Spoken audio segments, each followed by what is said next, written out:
Texting. Hello there, America. We are back on a Tip 'em Back Tuesday. Welcome back to the Mid-Sack. This is IDD for those who know I don't disagree. The highly questionable Roger Miliaccio flying solo again tonight. Other doubtable one is off in Slumberland. Again, trying to get his schedule right. Someday, who knows? Anyway, we will see him again probably on the weekend. Main event. Like I said before, this is IDD for those who know I don't disagree. Segment 1, all things Holy Moses. Football, as we know it, as we used to know it, appears, at least for now, has returned to Chestnut Hill in the form of the Boston College Eagles. The who? Fair question. The Boston College Eagles, who play in the Atlantic Coast Conference, a conference with teams like Clemson and Miami. These are historical, recent and historical powerhouses. Florida State. There's a couple there that they've got some history to them. One of those institutions was the one that they bitch slapped 24 hours ago. Boston College had probably the biggest win they've had in at least a decade that I recall. Talk about an opening of an era, the Bill O'Brien era, the former Patriots offensive coordinator, much maligned and ridiculed working for the Patriots this time around last year, thanks to Bill Belichick's Hitler-like grip on that organization, was set free. Actually, he chose not to come back when they asked him to come back, and went, of all places, Boston College, where he has, talk about starting this party with a bang. The Boston College Eagles go down into Tallahassee and upset the 10th-ranked Florida State Seminoles, and it was a beatdown. And when I say it was a beatdown, I mean they outrushed them 263 to 21. No, that is not a misprint. 263 yards rushing for Boston College to 21 for the 10th-ranked Florida State Seminoles, who were in Tallahassee. Coming off a loss to Georgia Tech out in Dublin, at the last second to Georgia Tech, another ACC opponent. So people thought this was going to be a get-right game for the Seminoles. No one had BC winning this game. Although, given what happened last year when BC damn near beat them up in Chestnut Hill, it shouldn't really come as that much of a surprise, because without this coach, who's got a resume, that being Bill O'Brien, they were right there with Florida State and almost upset them last year. So Florida State should have expected a tough game, given BC had some people back, and via the transport portal, they had one of Florida State's former own, Trayshawn Ward, who, this is as good as Bill O'Brien was. This kid, 12 rushes, 77 yards, 3 catches for 61 yards and a touchdown reception. And Thomas Castellanos, the quarterback, only went 10 for 16, but it was an efficient 10 for 16, 106 yards. He threw 2 touchdown passes. He also ran 14 times for 73 yards and another touchdown. So that two-headed offensive monster, combined with Boston College's suffocating defense, held Florida State to under 300 yards of total offense on their field, in a game where Florida State should have been playing like the desperate team given what happened to them in Dublin. BC led this game from wire to wire, really. It was 0-0 after the first quarter. They dropped 2 touchdowns on them in the second quarter. They really should have scored on the first drive of the fourth quarter, but this Tayshawn Ward dropped a pass on a third down that would have gone very far, probably down to the Florida State 20, and they may have scored in their opening drive. But after that, they scored on back-to-back drives. When Florida State threatened in the third quarter and got it to 21-13, BC took the next kickoff and went 60 yards for the game-icing touchdown. And then at the end, when they could have poured it on, they knelt the ball down 3 times for -9 yards, which is what prevented it from being over 270 yards rushing in the game. So, what do you make of this? Was this a fluke? I've watched BC every year. My wife is a graduate there, went there for her master's. I've played basketball against Doug Flutie on more than one occasion. When I was 11 years old, he won the Heisman Trophy. Tom Coughlin was there in the early nights when they upset number 1 ranked Notre Dame. So I know the history of Boston College very well. I follow them. Them and Notre Dame are the two teams I follow. I follow Notre Dame, by the way, because my dad's best friend played for them. Okay? Played for Air Parsegian, has a ring, national championship ring, and then played for the Patriots. Bobby Capadonna. My loyalties there with BC and my wife, and back to my childhood, and my dad's best friend with Notre Dame. It's not, believe me, it goes all the way back. And I'll get into Notre Dame in a minute because they made a statement over the weekend as well, a real one. But this is about Boston College right now and what they did. So Bill O'Brien put everyone in the ACC on notice that this team, which does have weapons, okay, he put them on notice and making them understand that he does know how to use them. Okay, and he's not a one-trick pony, but BC won this game in a old school, in the trenches, smash mouth fashion. Because as I said to our friend Joel, one of our co-hosts, the Philadelphia Connection, Joel, earlier today, 260-something yards rushing and 0 turnovers is a recipe for success regardless of the era of football you are playing in. Running games and defense travel. And that's how you win on the road. Running game, defense, no turnovers. And that's how you win games on the road against teams that, on paper at least, appear to have superior talent. It didn't look that way last night. It looked like BC was the better team from start to finish, and they played like it. And I will tell you that I don't think it was a fluke. I don't know how good they are yet, because this is the real question. Florida State lost their quarterback. By the way, I misspoke myself on my last show about this kid from Florida State. That kid got drafted by the Jets, so BC's not going to get a crack at him. The quarterback for Florida State, DJ, I can't even say his name, Ugalele, whatever his name is. This is his third stop on the transfer portal tour. He put up good stats in other places, but he was not the quarterback of the future there, or he didn't find his groove. He was 21 for 42. He threw for 272. He threw a touchdown. He threw a pick. He also ran 8 times minus 5 yards, but he was sacked because the BC defense had how many sacks did they? They had 3 sacks. They also had an interception. So, but the big thing is, and they forced a couple of fumbles, but the Florida State fortunately recovered them. But the thing is this.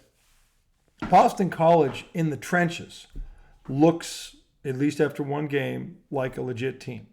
We're going to know a lot over the next 2 weeks. Now, they have a game on Saturday against Duquesne. Given what happened last night, they should beat Duquesne handily. Now, I'm not going to, again, here's the key to success. Once you start to win, you have to learn how to handle winning. Okay? And O'Brien said all the right things because he's been on this road. He's coached Penn State. He coached the Patriots. He was there with Tom Brady. So he's been around the block, and he's got credibility, and he knows how to win, and he knows offense. I laughed at people who questioned his offensive ability when last year the Patriots hired him and didn't allow him to hire any one of his coaches. Okay, and they didn't give their quarterback any weapons to succeed. They didn't build the offensive line. I mean, he had a gun to his head from day one in Foxborough, which is probably why he left, because of the bitter taste in his mouth. Now, he's free to do things his way, okay?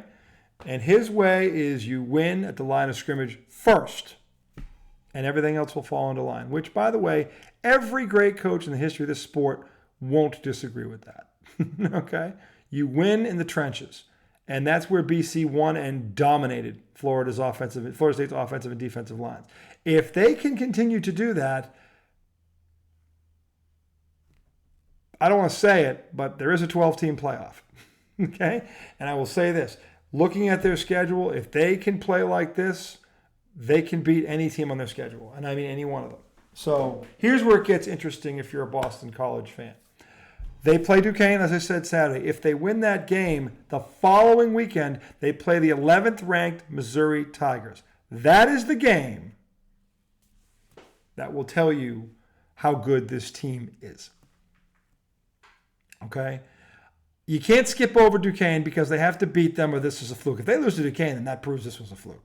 Okay?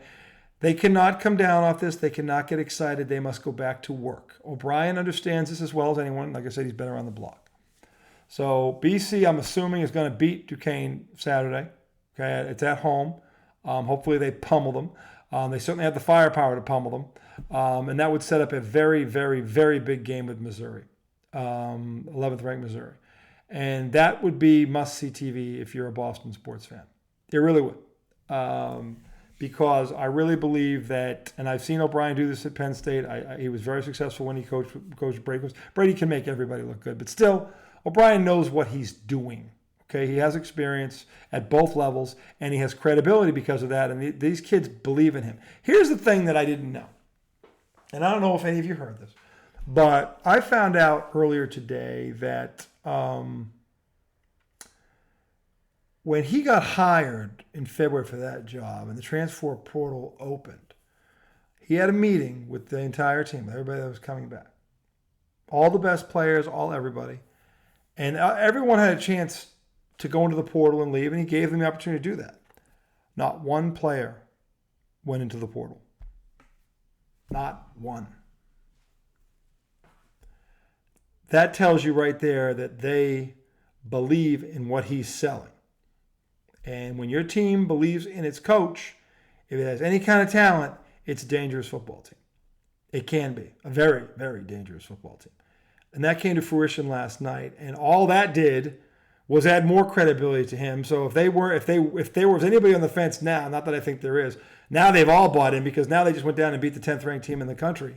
And if they can win next Saturday and if they go into Missouri and win, they are a threat nationally. They will be. They'll have to be considered that. They will be a fluke no more. So the best thing about this is that it's right in front of them and it's attainable. It is attainable.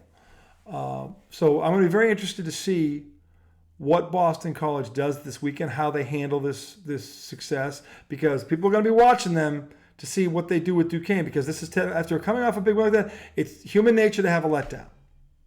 Let's see if there is a letdown, and if there is, how severe it is. If there is no letdown and they trounce that team, then you've got to start paying attention. Because I believe if they trounce Duquesne on Saturday, they will be ranked a week from today. They will be nationally ranked if they trounce Duquesne. Okay? I'd be shocked if they weren't. Okay?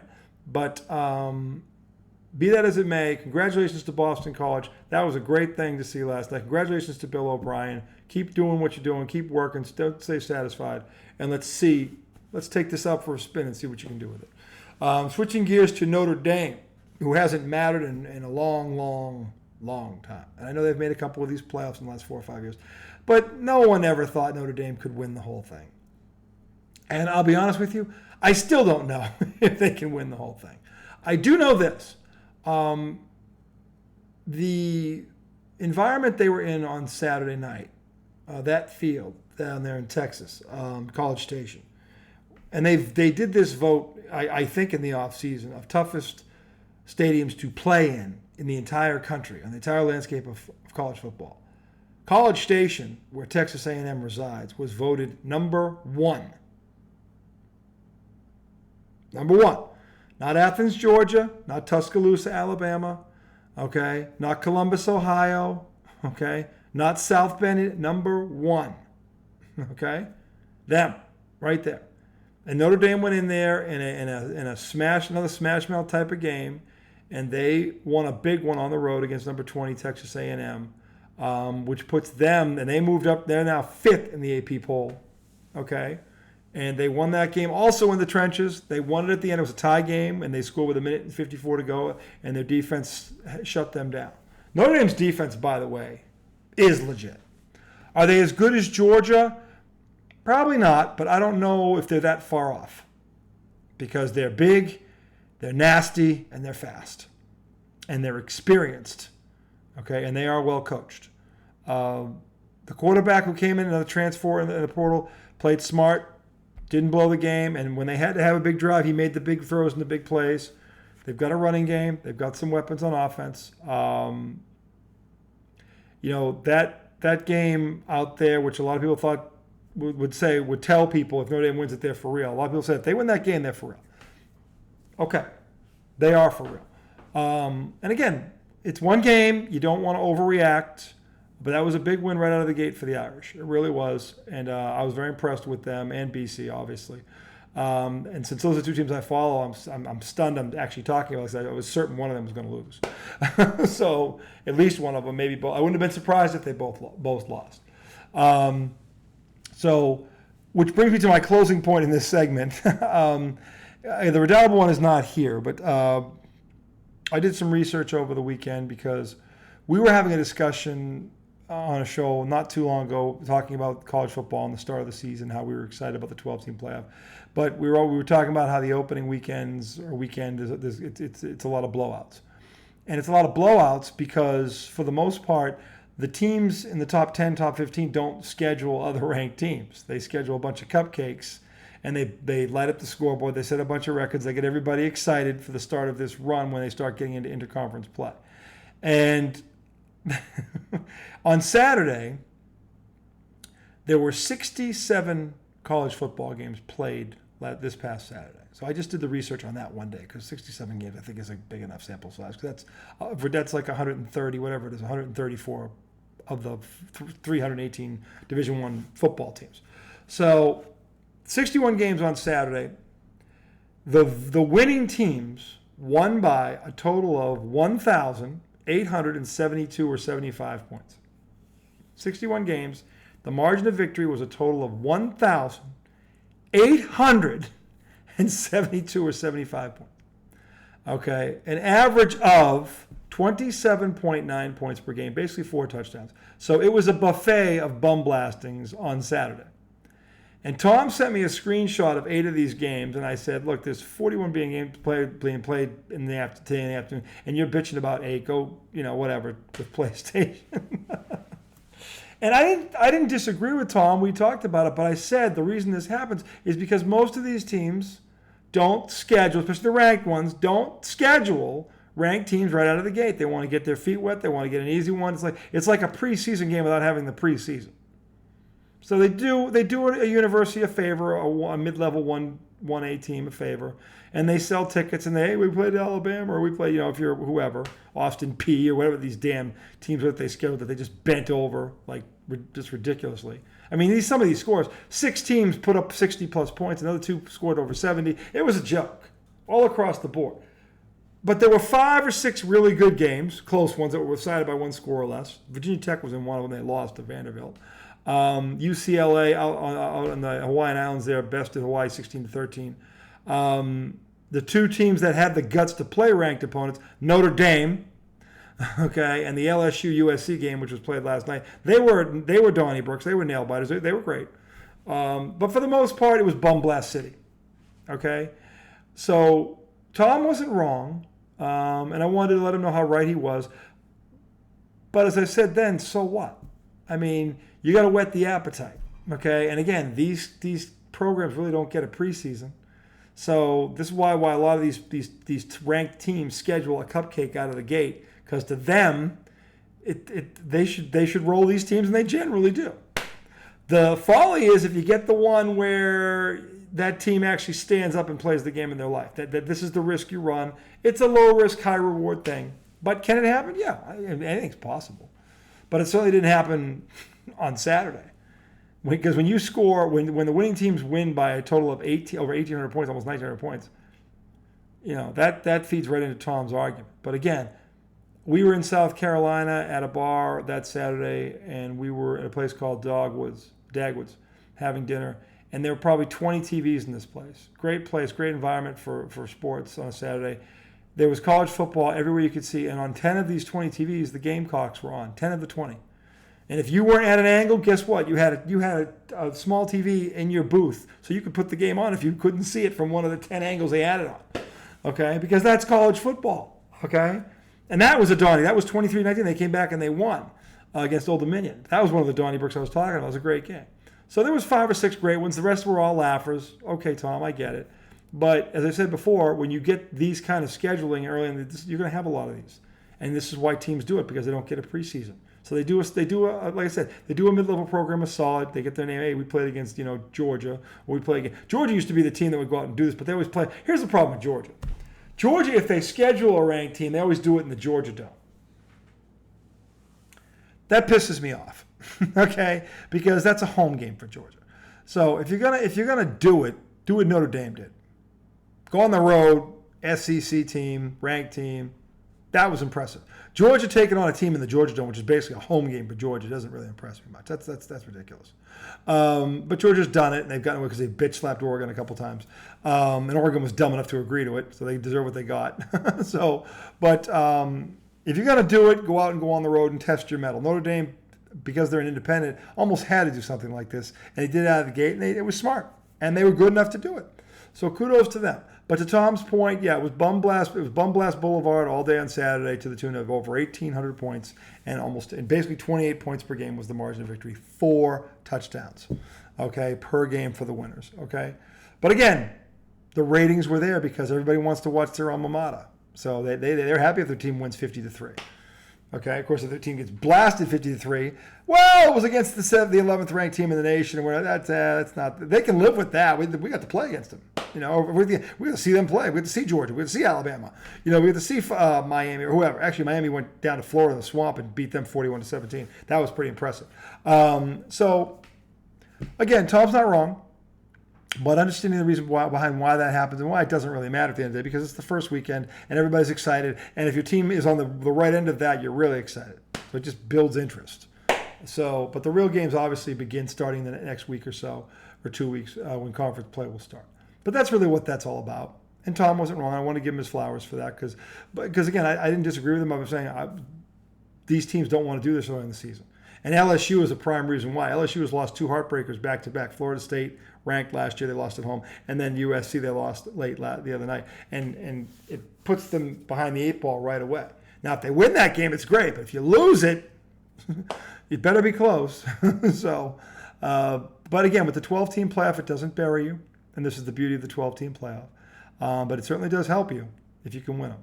So in any event, kudos to Boston College again and Notre Dame for their big wins over the weekend. That's going to do it for segment 1. When we come back, segment 2, NFL starts Thursday night. I'm going to preview both games Thursday and Friday night. And we will talk WNBA. Caitlin Clark, not Rookie of the Year, MVP candidate. Segment 2 coming right up.